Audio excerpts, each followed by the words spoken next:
There is an animal buried in the fossil record that most people have never heard of, a dog, in the true biological sense, that once weighed more than a grown man and had jaws powerful enough to crush bone. It existed for millions of years. And then it vanished, during a period when some of the largest cats ever known were also reaching enormous sizes. The timing is striking, and it gives us a clue. Because here's the question that sounds almost too simple to be interesting, until you realize nobody has ever really answered it for you. Tigers can weigh close to 300 kilograms, heavier than a grand piano. Lions, jaguars, the extinct cave lions and saber-tooths before them all pushed toward enormous size, but no wild dog ever came close to matching them. Except it turns out one did. And understanding why it lost is the key to understanding something much bigger about how predators evolve. Start with the tiger, because scale is the whole point. Everything about a big cat's body is built around one moment: the ambush. Retractable claws kept razor sharp by staying sheathed, a spine flexible enough to uncoil like a spring, enormous muscle mass packed onto a short, compact frame, because the entire hunt is over in seconds. Now picture a wolf, lean, long-legged, built not for an explosion but for distance. Wolves have been recorded traveling over 70 kilometers in a single day, trailing prey through sheer persistence rather than power. Two completely different machines. One built to strike once, one built to follow for hours. And that difference is where the real answer begins. Here's the part that changes everything. The way an animal hunts seems to put an invisible ceiling on how big it's allowed to get. A cat's ambush lasts seconds, so the energetic cost of carrying extra muscle is far less important than it would be for a predator chasing prey for kilometers. A pursuit predator lives by different rules. Chase something for kilometers and body mass turns from an asset into a tax.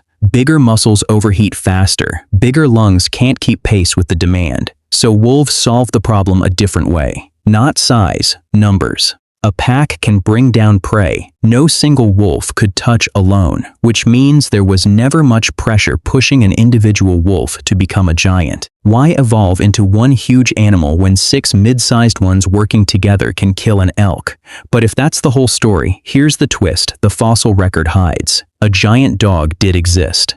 Somewhere around 12 to 6 million years ago, in North America, there lived a true canid called Epicyon, a dog in the biological sense, and a distant branch of the same canid family that includes wolves and the dogs beside us today. Some of the largest individuals are estimated to have weighed well over 100 kilograms, with a skull built for crushing bone so effectively that paleontologists nicknamed its relatives the bone-crushing dogs. For a few million years, the giant wild dog the modern world never got actually walked the earth, and then it disappeared. So if a giant dog was possible, if evolution had already built one, why didn't dogs stay that way? The most widely supported answer isn't one single catastrophe. It's a slow squeeze. As grasslands spread and prey animals evolved to be faster, built for open plain sprinting, the heavier bone-crushing hunters started losing ground to leaner, quicker pursuit specialists. At the same time, other canid lineages were taking a different evolutionary path toward leaner bodies, greater endurance, and eventually the kinds of social strategies that would define many modern dogs and wolves. Epicyon wasn't beaten by something bigger. It was outcompeted by a different philosophy of survival, one that made enormous size a liability instead of an advantage. Cats never had to make that trade. Even lions, the most social of the big cats, still rely overwhelmingly on individual strength to make a kill, rather than splitting the workload evenly the way a wolf pack does. Without that same pressure toward cooperation, a cat's body had every reason to keep getting bigger, because in an ambush, size wins fights. That's the mechanism behind the American lion, one of the largest cats ever documented. Some researchers estimate it approached 350 kilograms, roughly a quarter larger than today's biggest lions. Roaming Ice Age North America, at almost the exact same time, Epicyon's own descendants were shrinking down towards something closer to a modern coyote. Two lineages, same continent, same era, moving in completely opposite directions. It's worth being honest about what's solid here and what's still argued over. because paleontology rarely hands over clean answers. That cats are anatomically built for ambush and canids for pursuit is about as settled as comparative anatomy gets. That pack cooperation reduced the pressure toward giant individual body size in dogs is a well-supported idea, though researchers still debate exactly how much of Epicyon's extinction came down to competition versus climate change versus prey animals simply outrunning it. It's probably some tangled mix of all three, the way extinction almost always is. And it's worth resisting the temptation to flatten this into cats are loners, dogs are pack animals. Plenty of canid species aren't constant pack hunters, and the pattern is a tendency, not a rule carved in stone. What isn't in serious dispute is the outcome. One hunting strategy kept rewarding bigger and bigger individual bodies, all the way up to animals that could weigh more than 300 kilograms. The other rewarded coordination and quietly closed the door on giants.